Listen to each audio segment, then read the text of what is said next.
Sky Sports Boxing have just uploaded this video to their YouTube channel. And as you can see from the title, it says, Lawrence Okolie is back on Sky Sports. He's set to face David Light in 2023. David Light, of course, being the mandatory challenger for Okolie's WBO World Cruiserweight title. Now, Boxing Scene name a specific date and location. They say it's going to be March 11th in London and that a purse bid has been avoided. It's a pretty detailed article on Boxing Scene, and they go through the series of events that have led us to this point. However, they don't make it explicitly clear, at least not to me, whether or not this legal dispute between Okolie and Matchroom has been resolved. But what they do is give some excerpts, of correspondence between David Light and the WBO and also Lawrence Okolie and the WBO. So this excerpt here is from Okolie's letter to the WBO. It says, "Please accept this as confirmation that I have come to an agreement with Ben Shalom and Boxer to box David Light in London on the 11th of March 2023. Therefore, I will be grateful if you stop the purse bid process and my team will forward you a signed bout agreement in due course. This should be a great contest and I thank the WBO for their support." All right, so that's Okolie writing to the WBO. So there's a number of possibilities here. Either Lawrence Okolie is standing firm on his legal position with regards to the contract with Matchroom, and he says that the contract is basically expired now, that he's doesn't have any more fights on it, or that the time period that he was under contract has now come and gone. Either way, he's decided to go and do a deal with Ben Shalom, okay? And perhaps there's still a matter to be resolved with Matchroom. Perhaps Matchroom will press the issue, I don't know, but that's one possibility. The other possibility is that Matchroom have dropped the matter, maybe because they've spoken to Lawrence Okolie, or maybe because they never had a case all along, who knows? Whatever the case may be, Ben Shalom is obviously confident enough in his legal position to do a deal with Lawrence Okolie, because it is illegal for a promoter to do a deal with a fighter who's under contract with a different promoter without the express consent of that promoter. So I guess that would be the third scenario, right? The third scenario being that Matchroom have consented to Lawrence Okolie fighting on this Ben Shalom show. Maybe they're getting a cut. Maybe this is a resolution, their way of kind of getting a third fight out of Okolie, although it's not going to be on their platform and it's not going to be under their promotion. Maybe they're, as I say, getting a bit of money off it.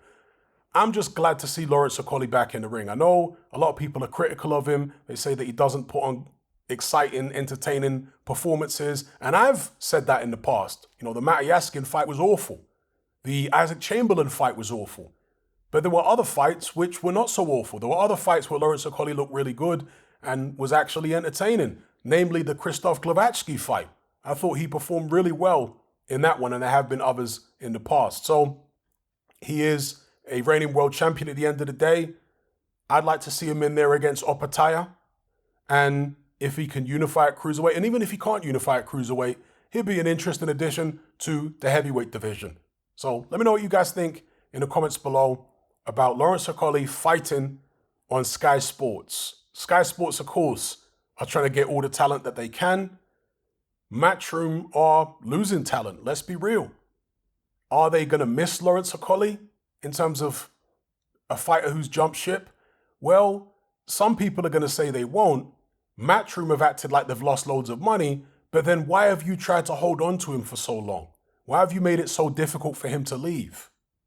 And people say, well, it's a principle thing because of the fact that Lawrence Okolie made some insinuations about Eddie Hearn, comparing him to a villainous character in a movie. But according to Okolie, the issue with Matchroom was from before that. Matchroom were making it difficult for him to leave before he put that tweet on for a number of weeks or months. And that tweet was a result of the difficulty he was having with Matchroom. And that would suggest that it isn't because of that tweet that Matchroom have tried to hold on to him. Do you know what I mean? That there's some other reason there. So anyway, whatever the case is, he is getting out again against his mandatory challenger, at least as far as we know for now, right? Things are subject to change in boxing. Let's say Matchroom put the heat on him and, drag him through a legal process and he doesn't want to spend all the money. Maybe all of a sudden we'll hear that the David Light fight is no longer happening on Sky. But I feel that it's likely that Ben Shalom and all the people involved at Sky, their lawyers, I mean, they're a serious outfit, right? Sky Sports, that they wouldn't have rubber stamped this and announced it if it wasn't completely okay legally for them to do this, and therefore I suspect that this fight will take place on Sky Sports. So yeah, anyway, let me know what you guys think. If you're tired of the biased narratives and mass censorship on mainstream platforms, and you want to be part of a community of critical thinkers who love free speech just as much as you do, then come and join me on Patreon and access my weekly no-holds-barred, censorship-free podcast where we lift the lid on a wide variety of controversial topics. It's not mainstream friendly, it's not politically correct, but that's the whole point.